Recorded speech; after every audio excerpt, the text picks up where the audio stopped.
সাকিব আল হাসানের জাতীয় দলে খেলা নিয়ে নতুন সিদ্ধান্তের কথা জানালো বাংলাদেশ ক্রিকেট বোর্ডের প্রেসিডেন্ট আমিনুল ইসলাম বুলবুল। কি জানালেন তিনি? তবে কি সাকিব আল হাসানের ভক্তদের মনের আশা পূর্ণ হতে চলেছে? আমরা কি খুব শীঘ্রই সাকিব আল হাসানকে জাতীয় দলে দেখতে পাবো? চলেন বিস্তারিত আলোচনা করি আজকের এই ভিডিওতে। আপনাদের সাথে রয়েছি আমি ওয়াসিম। ভিউয়ার্স, সাকিব আল হাসানকে নিয়ে এই মুহূর্তে সাকিব ভক্তদের আক্ষেপের শেষ নাই।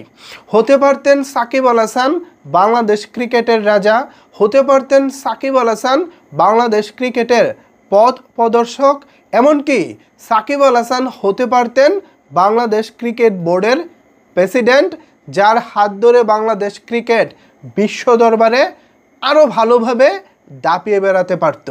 কিন্তু জীবনের একটি ভুল সিদ্ধান্তে আজকে সাকিব আল হাসানের অবস্থান আমরা যেখানে ভেবেছিলাম সেখানে নাই। কি সেই ভুল সিদ্ধান্ত? আপনারা সবাই জানেন। জাস্ট রাজনীতিতে যাওয়ার একটি ভুল সিদ্ধান্ত। এই একটি ভুল সিদ্ধান্তে আজকে সাকিব আল হাসান জীবনের অন্যতম একটি গ্যারাকলে পড়ে আছেন। বাংলাদেশে তার নামে মামলা রয়েছে, সেই মামলা ফেস করার জন্য আজও পর্যন্ত সাকিব আল হাসান দেশে আসেননি। তো তিনি যদি দেশে না আসেন, তিনি যদি উকিল নিয়ে মামলাটা ফেস না করেন, তাহলে তো ভাই মামলাটা নিষ্পত্তি হবে না। এখন সাকিব আল হাসান কেন গাফিলতি করতেছেন তিনি সেটা ভালো জানেন। যাই হোক, তো এই বিষয়টা র্যাশ ধরেই হচ্ছে মূলত আজকে বিসিবি বস আমিনুল ইসলাম বুলবুল জানিয়েছেন সাকিব আল হাসানকে যদি জাতীয় দলে খেলতে হয় তাহলে তাকে আগে দেশে আসতে হবে। তিনি দেশের বাইরে বাইরে ঘুরবেন আর জাতীয় দলে খেলবেন, বিষয়টা আসলে এরকম না, বা এভাবে হবেও না।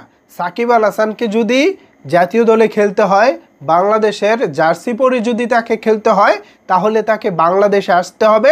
এরপর হচ্ছে তাকে জাতীয় দলে খেলানো হবে কি হবে না এটা নির্বাচকরা চিন্তা করবেন, কিন্তু প্রথম শর্ত হচ্ছে তাকে আগে দেশে আসতে হবে।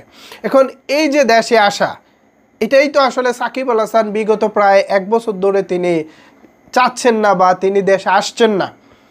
এখন কেন আসছেন না এটা তো সাকিবের ভক্ত যারা আছেন তারা সবাই জানেন, বাংলাদেশের ক্রিকেট প্রেমী ভক্ত যারা আছেন সবাই জানেন, নতুন করে আর বলার কিছু নাই। এখন ঘটনা দেখে যেটা মনে হচ্ছে, আমাদের হয়তো বা সাকিব আল হাসানের আশাটা বাংলাদেশ ক্রিকেট থেকে আপাতত ভক্ত সমর্থক হিসেবে আমাদেরকে ছেড়ে দিতেই হবে। বিসিবির যে সিদ্ধান্ত, এই সিদ্ধান্ত অবশ্য আরও সহজ হতে পারতো। আমার কেন জানি মনে হয় তারা যদি চান, মানে পুরো বোর্ড মিলে যদি চায় সাকিব আল হাসান তিনি খেলুক দেশের হয়ে, সরকারের সাথে বসে নিশ্চয়ই একটা সমাধানে আসা যাবে। বাট হয়তোবা কোনো একটা তো প্রবলেম আছে, কোনো একটা পক্ষ হয়তো চাচ্ছে না সাকিব আল হাসান দেশে আসুক বা খেলুক। এখন হতে পারে অনেক কিছু, ভিতরের খবর তা জানি না, ছোট মানুষ হয়ে বড় কথা আর কীভাবে বলবো। তবে আক্ষেপের কথা বলতে হয়, সাকিব আল হাসান আমাদের ক্রিকেটের একটা ব্র্যান্ড, এই ব্র্যান্ডটাকে এভাবে নষ্ট করা আমার মনে হয় বাংলাদেশ ক্রিকেটের জন্যই লস হচ্ছে দিন শেষে। তো ভিউয়ার্স, আমিনুল ইসলাম বুলবুল জানিয়েছেন যে সাকিব আল হাসানকে খেলতে হলে তাকে আগে দেশে আসতে হবে। এই বিষয়টিকে আপনারা কিভাবে দেখছেন জানিয়ে দিন আপনার মন্তব্য নিচের কমেন্টস বক্সে। ধন্যবাদ সবাইকে এতক্ষণ আমার সাথে থাকার জন্য।